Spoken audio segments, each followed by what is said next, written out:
Hi everyone, my name's Sunny and welcome back to my maths adventure. In this video I'll be talking about how I study mathematics and keep myself fit during lockdown.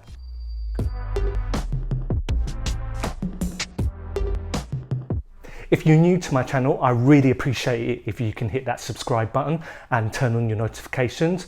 And if you really want to support the growth of my channel, watch this video all the way to the end without any pauses or skips. I'd also like to welcome all my Instagram followers who are joining me today. From there, I really appreciate your support and welcome. It's nice to show you a different aspect of my personality rather than showing all the fitness videos or the cooking videos. Hopefully you'll stick around here for the mathematics side of me as well. In my last video, I talked about how I keep myself mentally and physically fit during the pandemic. In this video, I really want to talk about two things that I combine to keep myself really sharp during the lockdown. Those two things are studying mathematics and working out.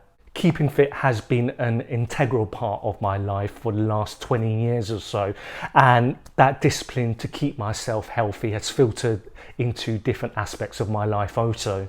Studying as a mature student is something that I've had to learn recently, and that started all the way back in 2016 with my GCSE mathematics. However, having that strength and discipline through my physical training helped me prepare mentally for my mathematics studies as well. Since the lockdown began, gyms have been closed, so I've had to find different methods to actually stimulate my body, like when I was actually in the gym doing good hard workouts.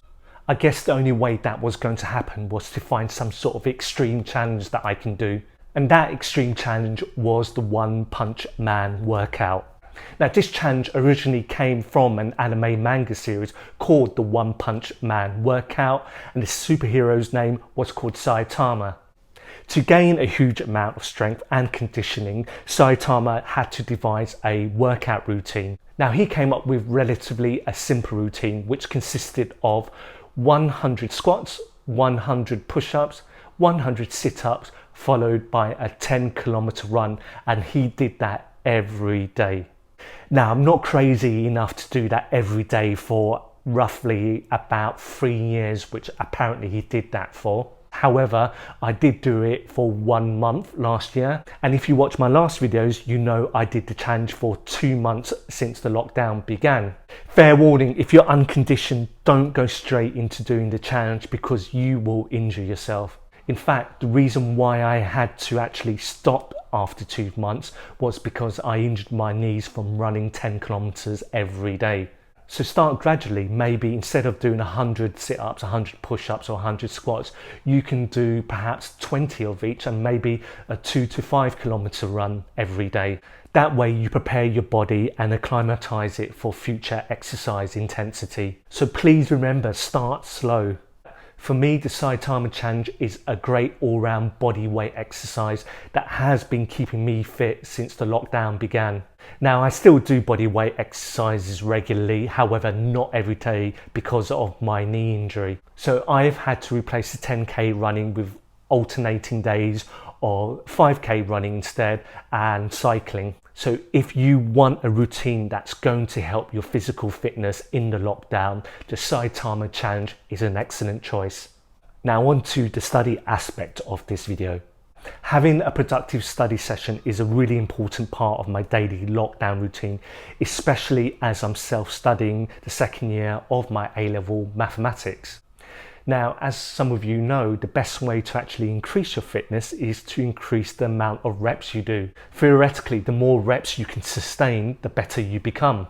Becoming good at mathematics is a bit like that. You need to increase your reps, i.e. you need to increase the number of exercises you do to become better. That's because mathematics builds on itself. You need to build a strong foundation to study more complicated mathematics in the future. The best way I actually rep my brain is to do exercise drills. Now, my WJEC textbook is really bad when it comes to the number of exercises in it. However, the edXL exam board, their textbook contains a huge amount of exercises that you can go through.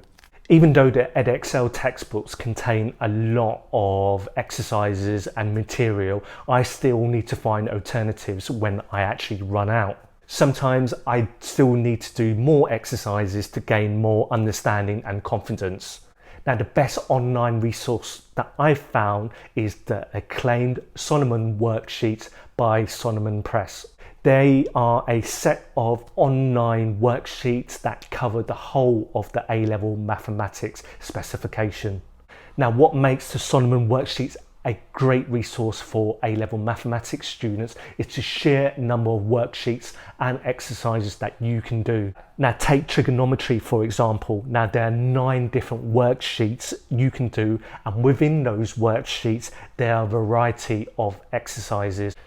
Apart from the number of worksheets that you can do, another important aspect of the Solomon worksheets that I enjoy is the gradual difficulty of their worksheet. Now, it starts off easy and gradually it increases in difficulty, and I also like the fact that it indirectly tests your knowledge and understanding along the way.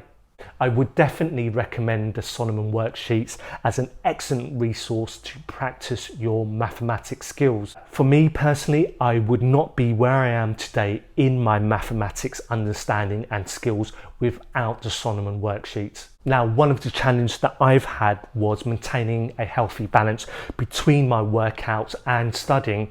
I would sometimes do a daily Saitama challenge and then immediately get ready to do 2 hours of really challenging mathematics studies. Now, that routine was fine for a while. However, I suffered from burnout recently due to the constant daily intensity. Now, willpower isn't this infinite resource that you can tap into. So I've actually had to reduce my intensity in my workouts and in my studying so I can find a more healthier balance. However, there's one rule that I do have: never go more than 2 days without exercising or studying mathematics.